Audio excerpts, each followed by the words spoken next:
ఎన్నికల్లో ఫైట్ చేయడం గెలవడం తన రక్తంలోనే ఉందని ఎమ్మెల్యే దానం నాగేందర్ ఆసక్తికర వ్యాఖ్యలు చేశారు.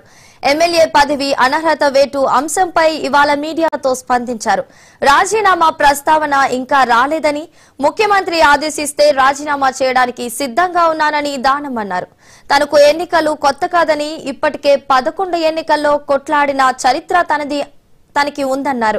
ఖైరతాబాద్ నియోజకవర్గం హిమాయత్ నగర్ లో పలు అభివృద్ధి పనులకు శంకుస్థాపన చేసిన దానం నాగేందర్ ఈ వ్యాఖ్యలు చేశారు.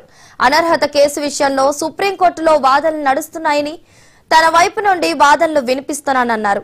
రేవంత్ రెడ్డి మరో 10 ఏళ్ల పాటు ముఖ్యమంత్రిగా కొనసాగితేనే రాష్ట్రం అభివృద్ధి పదంలో దూసుకెళ్తుందన్నారు. రైజింగ్ తెలంగాణ కోసం తలపెట్టిన గ్లోబల్ సమ్మిట్ ను రాష్ట్ర ప్రభుత్వం విజయవంతంగా నిర్వహిస్తుందని దానం అన్నారు.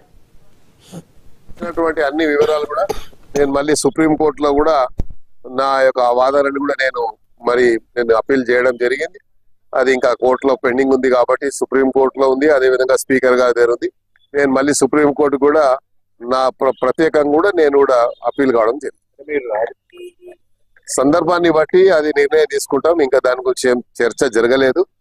మరి ముఖ్యమంత్రి గారు అందరూ ఆలోచించిన తర్వాత అలాంటి పరిస్థితి వచ్చినప్పుడు నేను ఎన్ని ఎలక్షన్లు కొట్లాడినా మీకు తెలుసు, ఇప్పటి వరకు సుమారు 11 ఎలక్షన్లు కొట్లాడాను. ఎలక్షన్ కు నాకేం కొత్త కాదు, ఫైట్ చేయడం నాకేం కొత్త కాదు. ఫైట్ చేయడం గెలవడం అనేది నా రక్తంలోనే ఉంది. ప్రభుత్వాన్ని ఇంకా బలోపేతం చేయడానికి 10 సంవత్సరాలు ముఖ్యమంత్రి గారు ఏ రకంగానైతే రాష్ట్రాన్ని 10 సంవత్సరాలు పాలించితేనే ఈ రాష్ట్రం సర్వతోముఖ అభివృద్ధి జరుగుతుంది అన్నటువంటి ఆలోచన ముఖ్యమంత్రి గారికి ఉంది. కాబట్టి అలాగా మనం పనిచేసి ఈ రాష్ట్రాన్ని ఇంకా అభివృద్ధి పథంలో తీసుకెళ్లి 3 ట్రిలియన్ కు చేర్చే విధంగా అందరు సహకరించినప్పుడు ఇది సాధ్యమవుతుంది. కాబట్టి దానికి ముందుగా మనం సంకల్పం తీసుకోవాలని కూడా ఈ సందర్భంగా సంబంధించిన